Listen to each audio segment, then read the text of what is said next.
le società emergenti di Padova e limitrofi c'è sicuramente la Polisportiva Rio, sodalizio dedito al lavoro sul femminile che ha anche una seconda divisione maschile.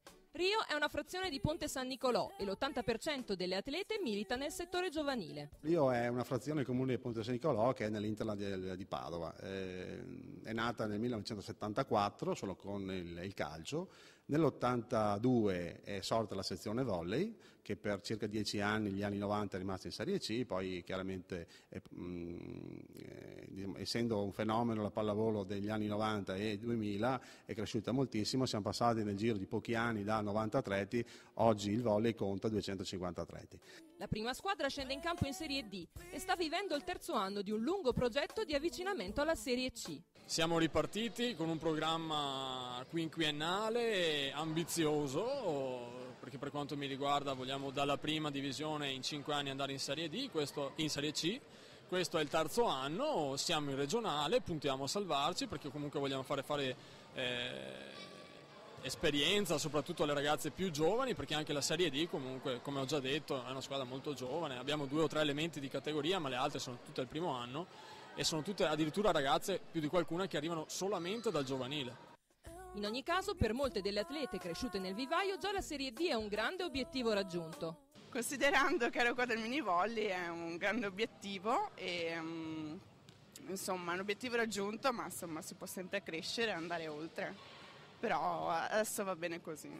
Il DM Componenti ha variato non poco la squadra per affrontare la Serie D, come ci conferma il tecnico Agostini. Cambia prima di tutto da un punto di vista proprio di organico, perché abbiamo cambiato metà squadra, quindi questo sicuramente inizio stagione ha valso perché abbiamo avuto ovviamente delle difficoltà ad amalgamare un po' l'organico, poi a questo aggiungiamo il salto di categoria per 3/4 di questa squadra, che è comunque una squadra giovane con un'età media di 20 anni, questo è il primo anno in regionale, abbiamo avuto un avvio un po' difficile, ci siamo ripresi, adesso è un altro periodo un po' così, però contiamo di salvarci per fine stagione, insomma. Il gruppo portante del Rio è particolarmente giovane, ma la società ha provveduto ad affiancare anche qualche atleta di esperienza. Quest'anno mi ritrovo ad essere la più vecchia e il capitano, diciamo che il mio ruolo è quello di coccolare un po' le mie compagne, magari nei momenti di difficoltà. Avendo io e altre 2 o 3 persone l'esperienza di categoria,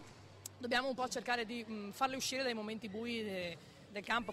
Un'altra atleta di riferimento alla sua terza stagione a Rio è Elisa Mazzotta.